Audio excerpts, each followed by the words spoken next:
Hello and welcome to Just One More Watch.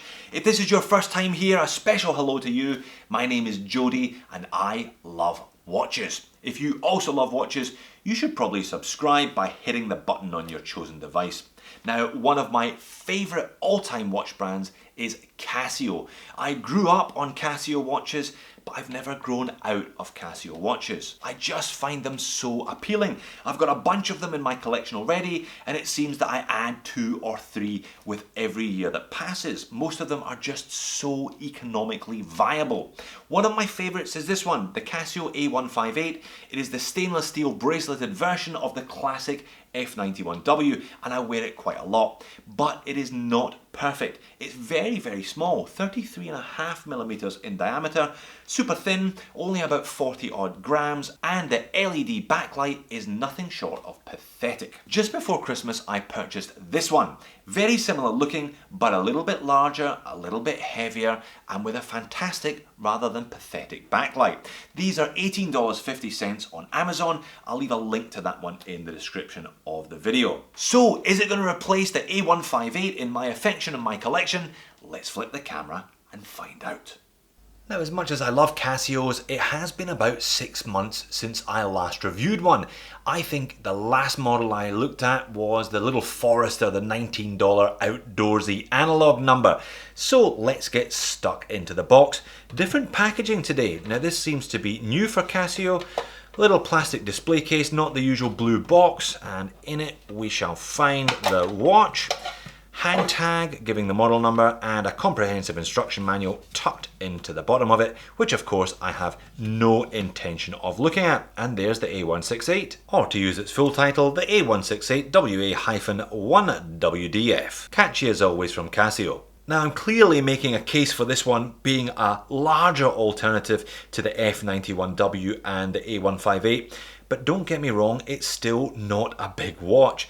35.5mm in diameter, 38mm lug tip to lug tip, bang on 1 centimetre thick, and on the supplied stainless steel band. It should be noted that these watches themselves are just plastic. They're just plastic coated with a kind of chrome finish. They're not metal themselves. Only the band is metal. On the supplied band, it weighs in at bang on 50 grams. Now obviously that's a fairly compact set of dimensions, but bigger in every single one when compared to the A158, and you do see and feel it on wrist. I'll do a side-by-side comparison a little later. So this one contains the module number 3298, and being a Casio, it displays pretty much its entire spec sheet on the front of the watch there for you to see. Very easy to operate. If you've operated one of these little Casios, you have pretty much operated them all. Mode in the corner.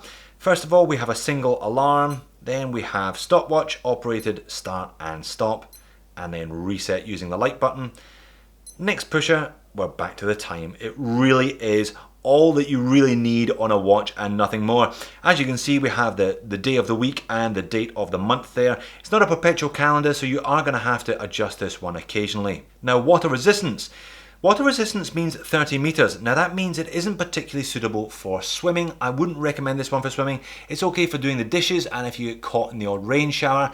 However, there are plenty of videos on YouTube of guys diving to depths in excess of 30 meters with their F91Ws, but on your head be it. Case back is all stainless steel to help with allergies. 4 screws, 1 in each corner. These are dead easy to maintain yourself, by the way. You can get a battery for about $1 on eBay and do it yourself, no problem at all. Made in China, as you can see. Now, as noted, this one does feature a stainless steel strap, 18mm lug width, but a bit of a taper there so it looks a little larger than that. I've never really been into swapping out the bracelets or straps on these Casios. I think for budget watches like this, you kind of get what you're given. And what you're given is a reasonably well finished rolled link bracelet, nothing special, and it does rather knit the hairs on your arms because of all those little links. Much like a mesh strap or something, they're infinitely adjustable. You just pop that up, slide this keeper up and down, push it back down, and that's you size the watch. Very, very easy to do. And on the other end, we have this tiny little Casio fastener with the brand logo printed in it. One of the big advantages of the A168 over the A158 is the electroluminescent backlight. As you can see there, it doesn't work on a countdown timer. You just press it and hold it down. As soon as you release the button, it disappears, but it is much more legible after dark than the A158. In fact, here is a direct comparison between the two. The A158, like the F91W, has this tiny, weedy little light in one corner. Pretty pathetic, as noted in the intro. Anything else? Well, you hold this one down and you can switch between 12-hour and 24-hour modes. And while you're in alarm mode, if you press that button again, that sets the alarm. That gives you an hourly beep beep. That does both. That does neither. But you can't make this one silent entirely the way that you can with the Casio Royale or some of their others. And well, that's pretty much it. It really is a simple little watch, this one. But that's why I like them, because they're simple. Here is the watch on my 7-inch wrist. 50 grams. You hardly notice the things there, to be honest, but it does have a little bit more wrist presence than the A158. And you know what? I don't mind the spec list on the front of this one. At least there's a little bit of colour there.